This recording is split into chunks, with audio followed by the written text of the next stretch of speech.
welcome to the Center for Spiritual Living right here in beautiful Fullerton, California. My name is Marco Rosas and I'm a practitioner at this beautiful spiritual center. Please join me in stating our purpose statement. We are a loving spiritual community empowering all to live healthy and successful lives through practicing the principles of science of mind. So, happy Independence Day weekend. Wishing everyone safe and joyous celebration on 4th of July. And at this time, I'm going to ask our board president, Susie, and representative from our armed forces, Bob, one of ours, to come up and do the Pledge of Allegiance. Let us begin. I pledge allegiance to the flag of the United States of America and to the republic for which it stands, one nation, under God, indivisible, with liberty and justice for all. All right, continuing on with our announcements. Today we have Reverend John Aidan back with us. Yay! And he's going to be with us next Sunday as well, as Reverend Bill and Beverly take their well-deserved vacation in Oregon. The Essential Ernest Holmes class is still open to new students, and that's going to be 10 Thursday evenings starting July 27th. Class 7 of Spiritual Economics is on July 16th, which is the third Sunday, and this is the 7th class, which means there's only 2 more classes left. Anybody could come in, and the details are in the program. Summertime Fun Lunch and Paint Workshop with Karen Thomas is going to be on the 30th, the last Sunday of this month. So if you'd like to join us, and it's a lot of fun, you don't have to be an artist to do this. Please sign up at the welcome table. Spiritual Growth Support Group is ongoing on Wednesdays at 1 p.m. and that is open to anyone. So please join us if you can.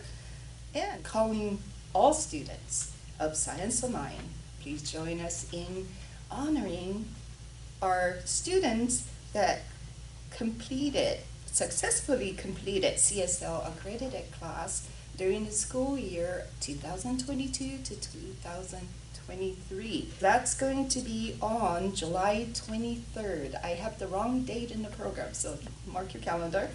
Our Unexpected Income Club is doing amazing. So if you'd like more information on that, please come see me and just keep looking for that prosperity everywhere. So. I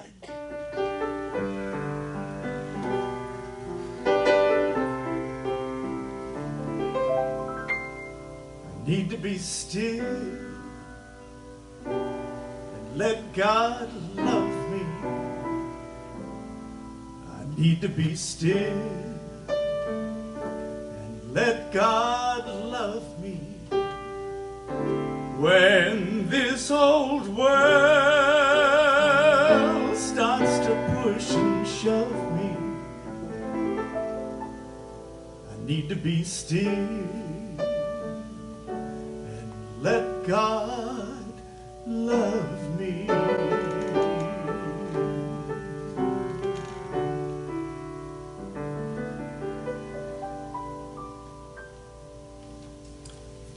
Good morning. Good morning. Thank you for that rendition. I just became a U.S. citizen last July, so it was more emotional for me than I expected it to be. So it's time for invocation. I give thanks that this is a day that God has made perfectly, splendidly, and beautifully. I give thanks that this is a day that as God ruled and governed, God sustained and maintained, God protected. I give thanks for this service and for all the volunteers who contribute to the center and maintain and sustain the center. I give thanks to the music of Michael and Tommy for its inspiration. I give thanks to all the volunteers for the fellowship. I give thanks to my fellow practitioners. I give thanks to Tomoka for all that she does. I give thanks to Reverend Dr. Bill and Beverly as they enjoy their vacation. I thank them for their inspiration. I give thanks to Reverend John for his talk too. For I know that as we leave today, we leave with some more new thoughts that help us and guide us in our everyday living. And I give thanks for all who contribute to the Youth Center, the children that do attend, and the practitioners that are the teachers. I am grateful for all of this, and I give thanks one last time, and I let it be. So today's inspired reading comes from an article that I've had in my possession for many years. I have no idea how it came into my possession, but I think it's time I would read it aloud for you. It's called The Conscious Use of Spiritual Power by Ernest Holmes. Spiritual power is the dynamic of that invisible essence of life, intelligence, and law, which we call God or first cause. The conscious use of this power comes from the recognition that it actually exists, really responds to us, that we can directly contact and definitely use it, that there is such an invisible essence of life is evident throughout all nature, the visible side of which but proclaims the invisible essence. Objective nature, our own bodies included, is a phenomenon of the invisible cause which we call spirit. Man is an incarnation of this invisible cause, not by choice, but rather by the law of life, thus to express. As man and woman touches their own thought, they touch it. He touches it with power, not because he wills this power to be, for this power is, and the universal will is of this nature, the will of spirit, or the universal will, must be goodness, truth, and beauty. As we imbibe its nature, we come into its harmony.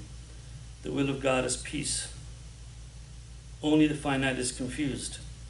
The infinite remains certain of itself. As we enter the atmosphere of peace, our confusion vanishes.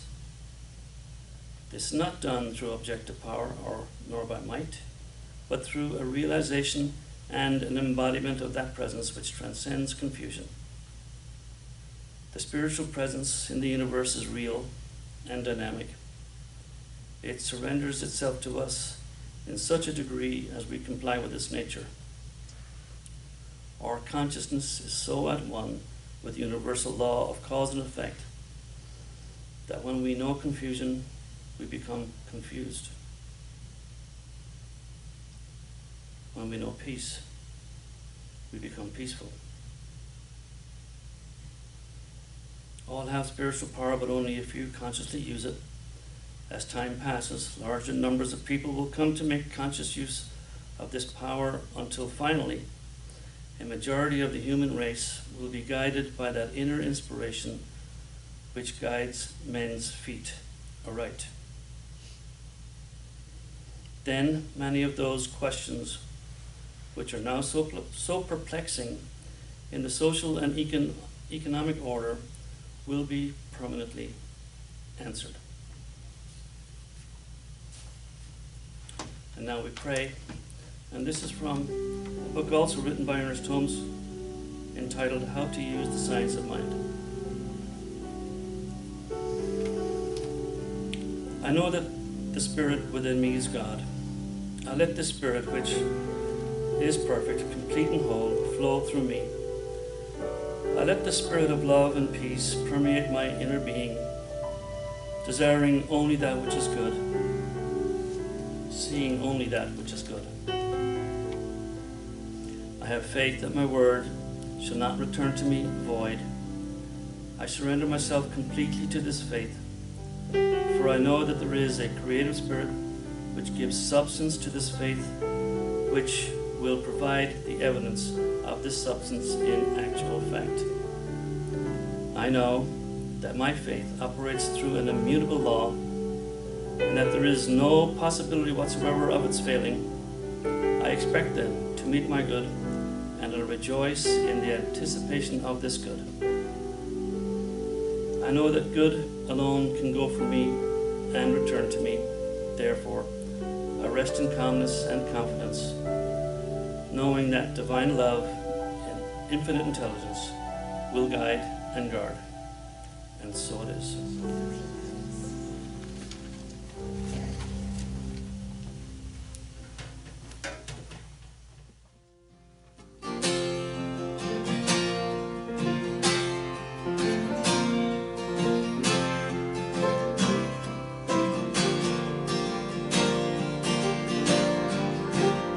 It's in every one of us to be one. Find your heart, open up both your eyes. We can all know everything without ever knowing. It's in every one of us, by and by. It's in every one of us. Just remember, it's like I've been sleeping for years. I'm not awake as I can be, but my seeing's better. I can see through the tears. I've been realizing that I bought this ticket, but I'm watching only half of the show. That there is scenery and lights and a cast of thousands who all know what I know. And it's good that it's so. It's in every one of us to be one. Find your heart, open up both your eyes. We can all know everything without ever knowing how. It's in every one of us, by and by. It's in every one of us, by and by.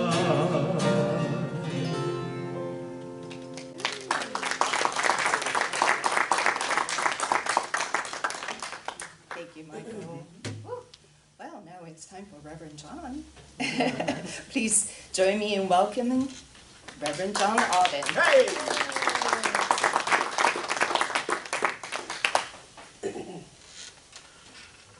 As somebody said, hey, yes, this is the Center for Spiritual Living, Fullerton.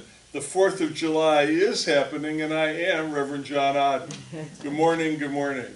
Good morning. Whether you're here, person now, or somehow time shifted or otherwise remote, what a delight to gather together at this special time for humankind as we approach a really neat holiday. As I thought about the theme of freedom and what I could say, the idea of freedom or guardrails popped into my head.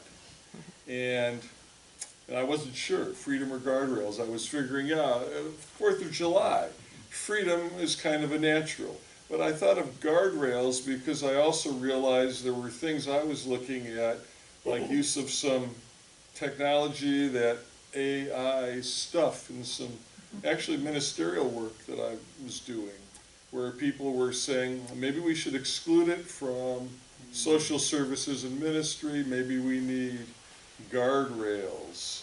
And so I was just mulling over spirit and creativity, and I figured I'll put it in the title and maybe that will inspire me to come up with something to say. We shall see, we shall see.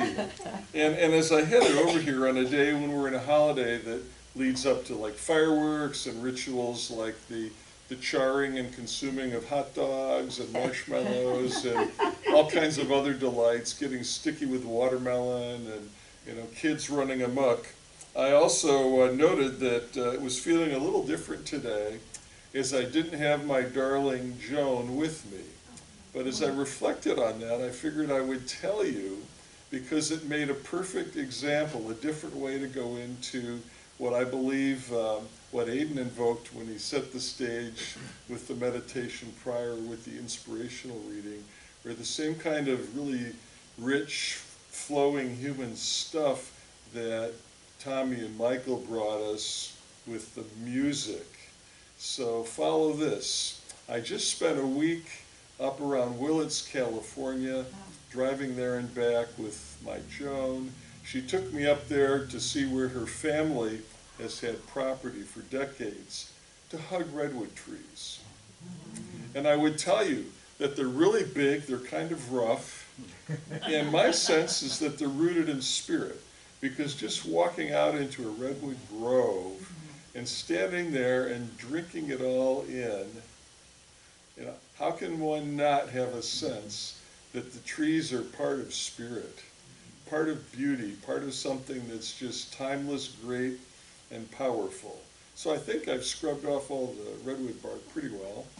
And while we were doing that, since we aspire to take a journey and go abroad in the fall, we tried boarding our little micro mini doodle dog. Bella's this blonde 16-pound lightning bolt. And we had not boarded her before or even left her alone much.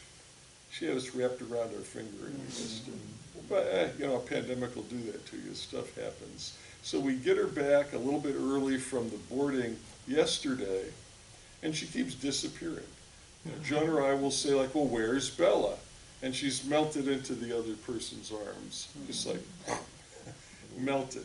And so we had kind of figured that maybe if she was still being a melted puddle in our arms, that Joan would do her the kindness of having a doodle dog melted into her lap this morning, rather than what we usually do, which is say, look, come on, eat your breakfast already, you've got water, don't rip the door or the walls down, and off we come to Fullerton.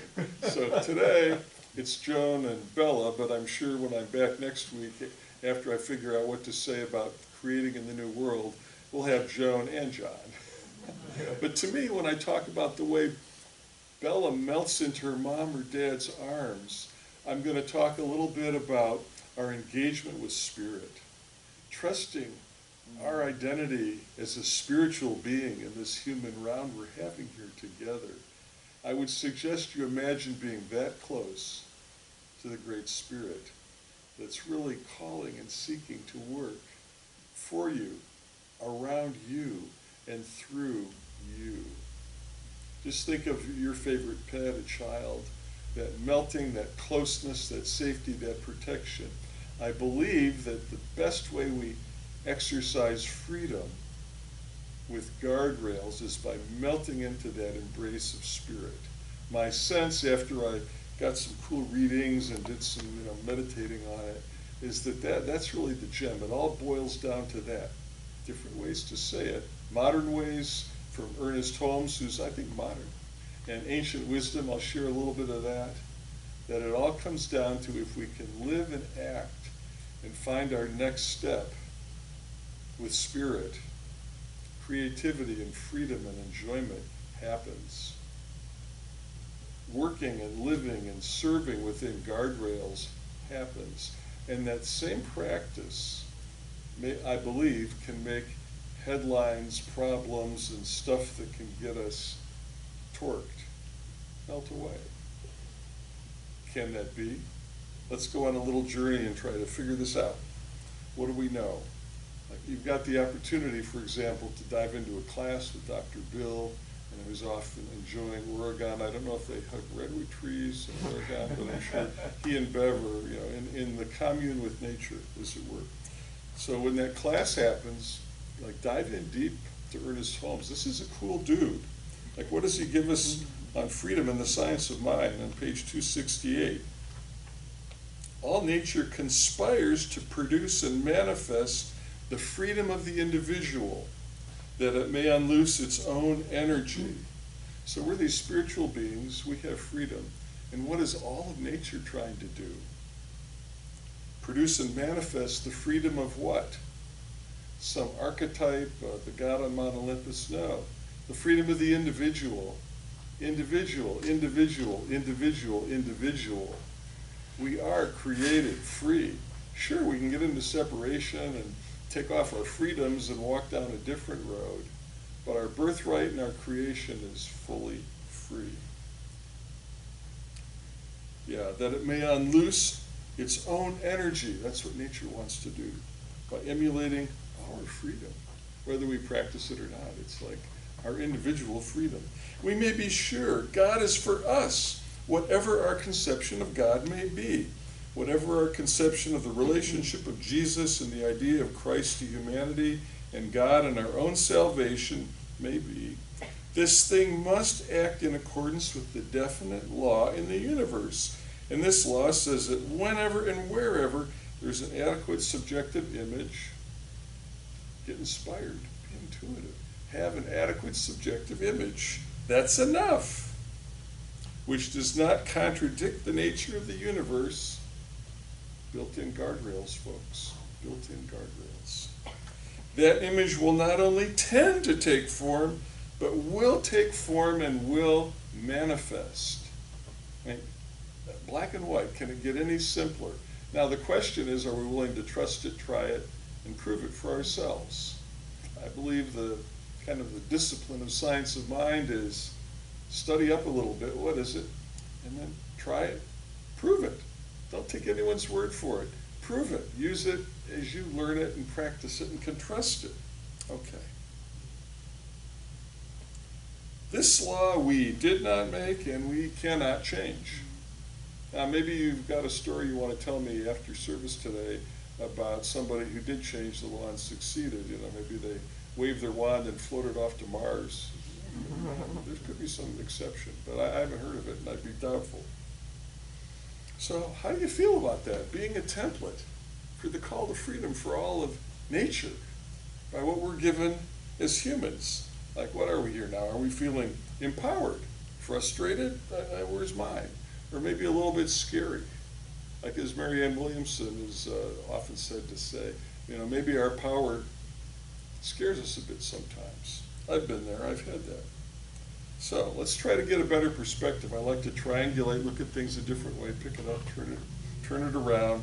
And so I'll take the consideration that I believe my friend Groucho Marx has for freedom, where he looks at freedoms and guardrails and he stands there, a comedian, a wit, and he's there in the universe, like, and what does he say?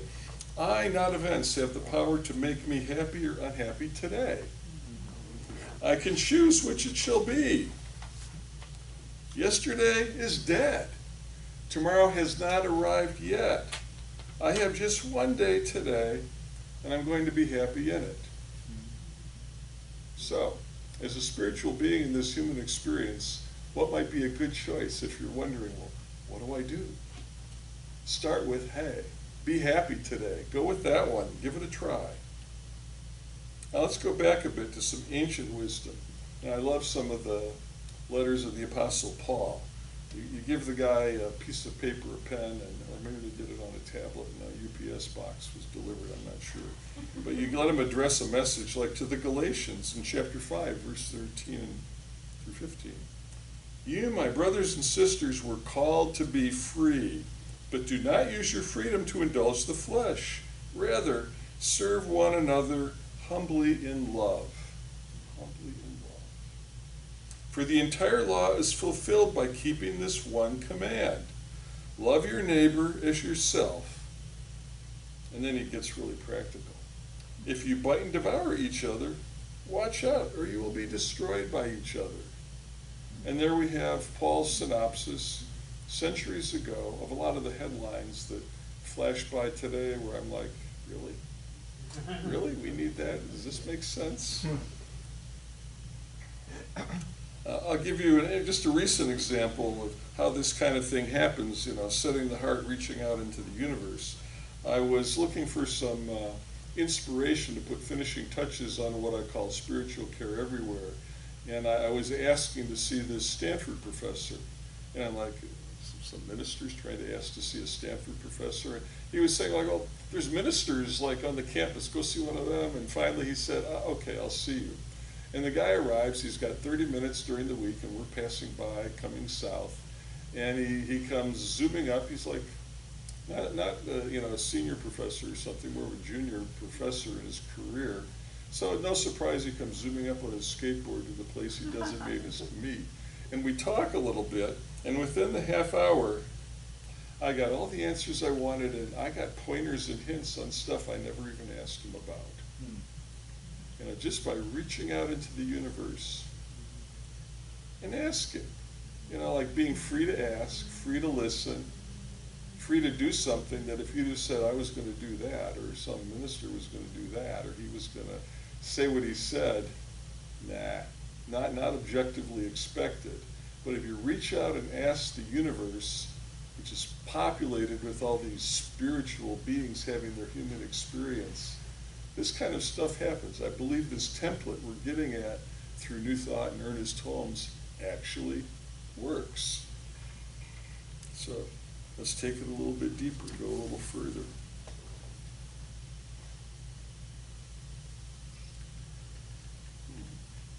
One moment. Aha. I forgot something. There's a reading, I did it out of order.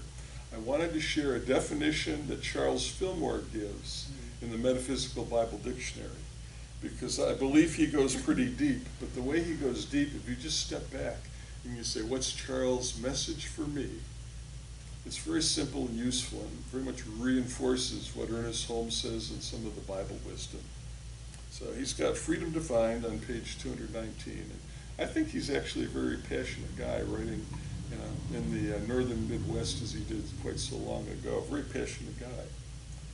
He says, defines freedom as the quality or state of being without thought or restraint, bondage, limitation, or repression, having a complete sense of well-being. Yeah, so freedom isn't the license to go crazy, a complete sense of well-being. From that, can we not be free? It is a result of regulating one's life according to principle. Regulating one's life to be free? Why does he say that? Not according to what anyone else may think or say.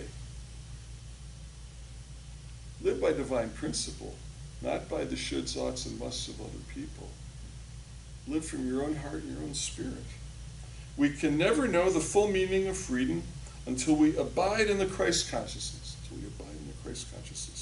Without prayer and spiritual meditation, there can be no concept of spiritual freedom and therefore no demonstration of it.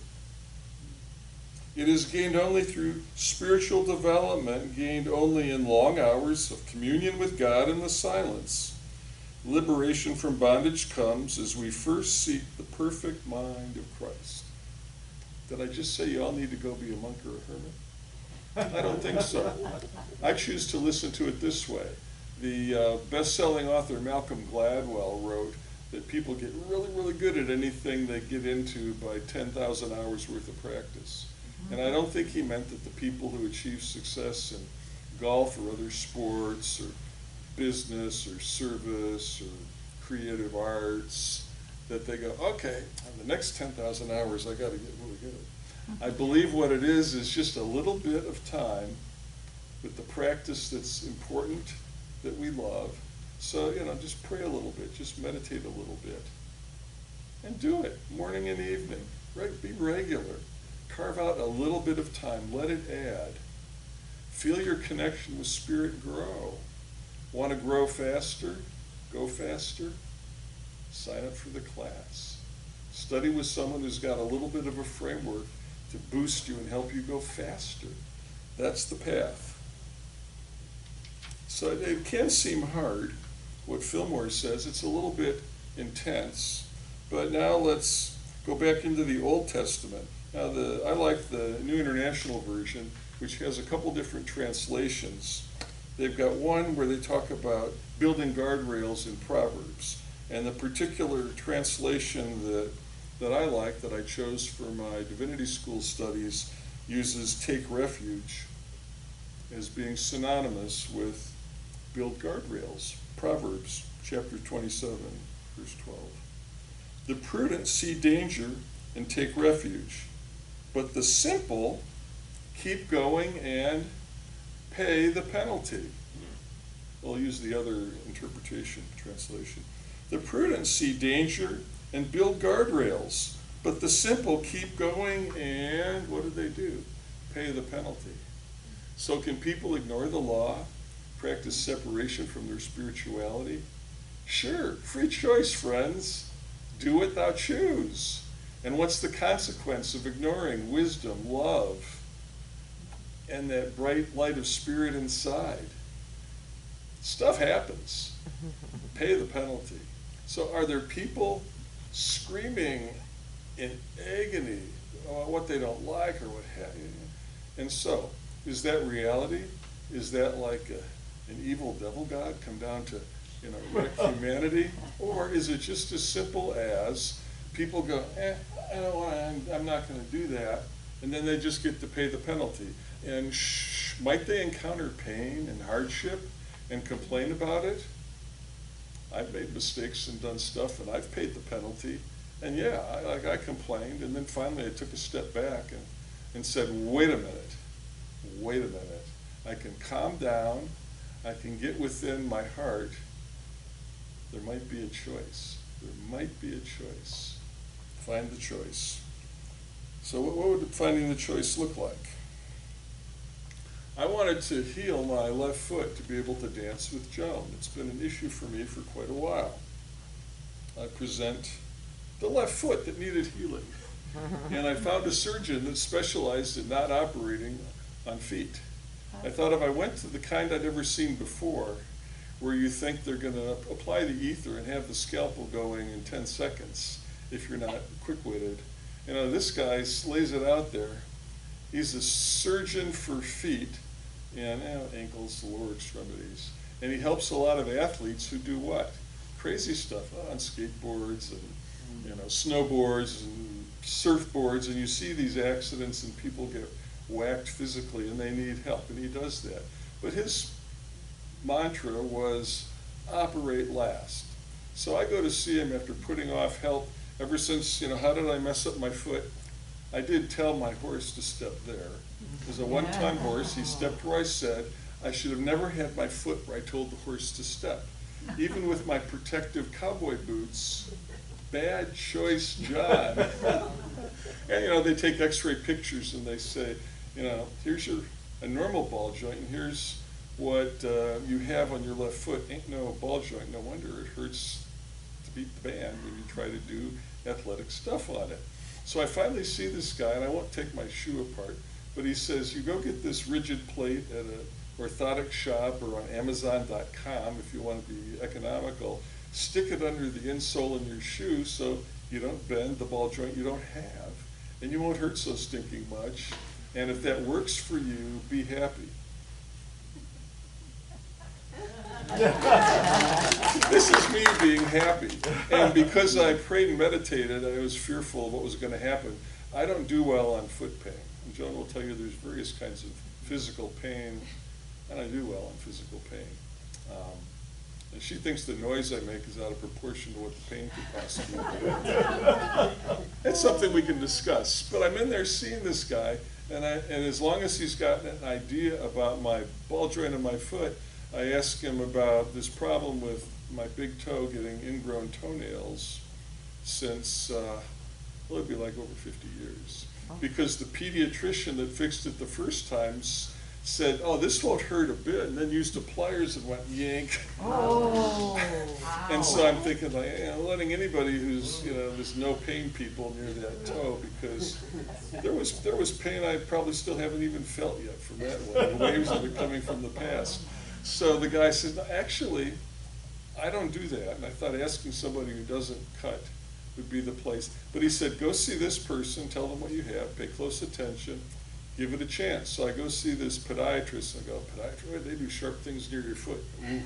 And they actually said, hey, we've learned a few things in 50 years, and here's what we propose to do. Let's see if it works. And now we're going down this rational set of steps to actually solve the problem. And until I got into a little bit of prayer and a little bit of meditation, a little bit of openness, I asked Spirit to guide me, help me. What's coming back? Answers that work. And I've had to take some antibiotics and soak my foot, but compared to every now and then going like nearly crashing and burning due to ingrown toenail pain, like why bother? And I look at that and I go, are there any other analogies in life where I could pay some attention? Meditate a little bit more, ask the universe for help, and then say yes to the stuff that comes back that really is compatible for me.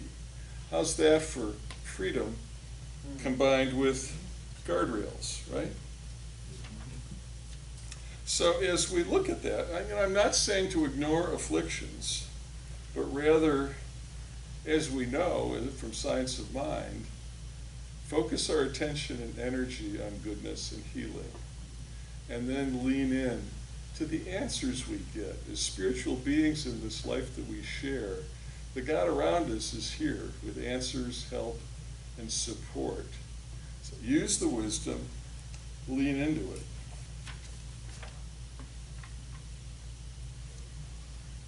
I'll close with just another reading from Ernest Holmes.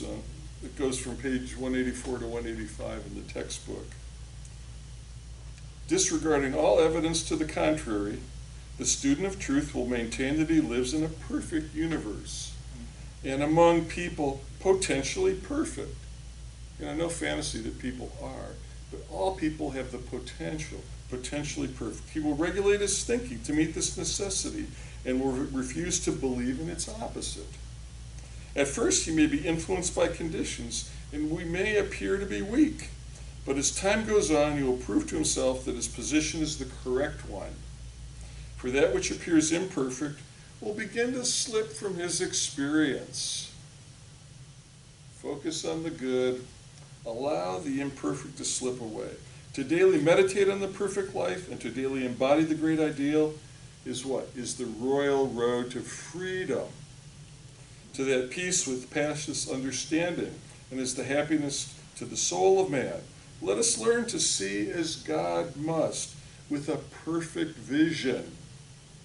Let us seek the good and the true and believe in them with our whole heart, even though every man we meet is filled with suffering and limitation, which appears at all sides. So just join me as we take our energy to focus on the good, the love, the freedom and the guardrails that flow from our spiritual conviction as we move into a glorious 4th of July, knowing that it is our heart and our practice with Spirit that paves the way and makes it good and heals the wounds. And perhaps just join me with a few responsive affirmations as we close. I live in my freedom at every moment, today and always. I live at my freedom at every moment, today and always. As I act from a consciousness of Spirit, I pour the universe into goodness. As I act from a consciousness of Spirit, I pour the universe into goodness. My life increases and expands faster as confusion and distraction fade rapidly with the passing seconds and days. My life increases and expands faster as confusion and distraction fade rapidly with the passing seconds and days. And so it is. Amen. Have a glorious 4th. Thank you. Thank you so much, Reverend John. I think we're all inspired up for this holiday week. This is our opportunity to share our abundance. We know that all our good comes from the one source, God. And for this, we are so grateful. So we bless our tithe and gifts offering, knowing that it has been given from the core, the central core of our being, that is God manifested in this earth and moving forward into the world to do its good works. Thank you, thank you, thank you. Thank you so much.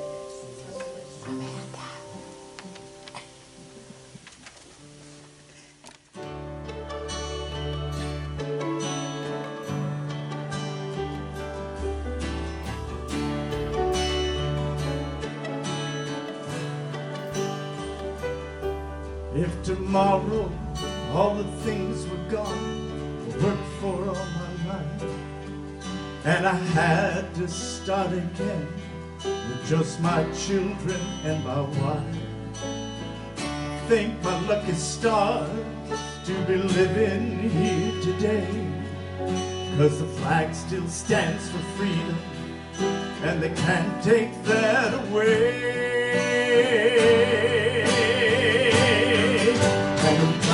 To be an American, where at least I know I'm free.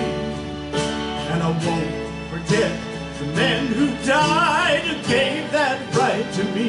And I proudly stand up next to you and defend her still today. 'Cause there ain't no doubt I love this land. God bless the USA.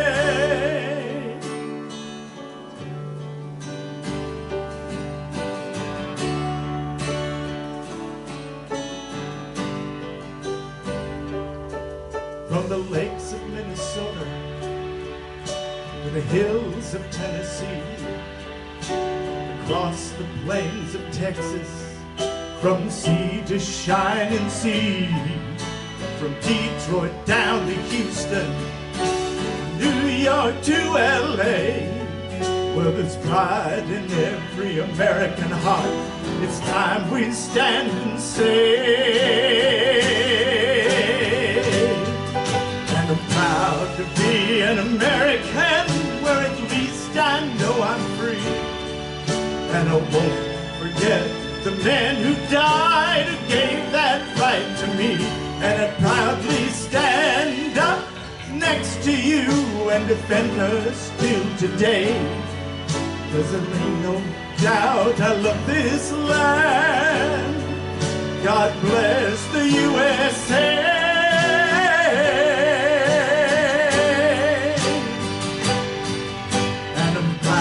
To be an American, where at least I know I'm free. And I won't forget the men who died who gave that right to me. And I proudly stand up next to you and defend her still today. 'Cause there ain't no doubt I love this land. God bless the USA.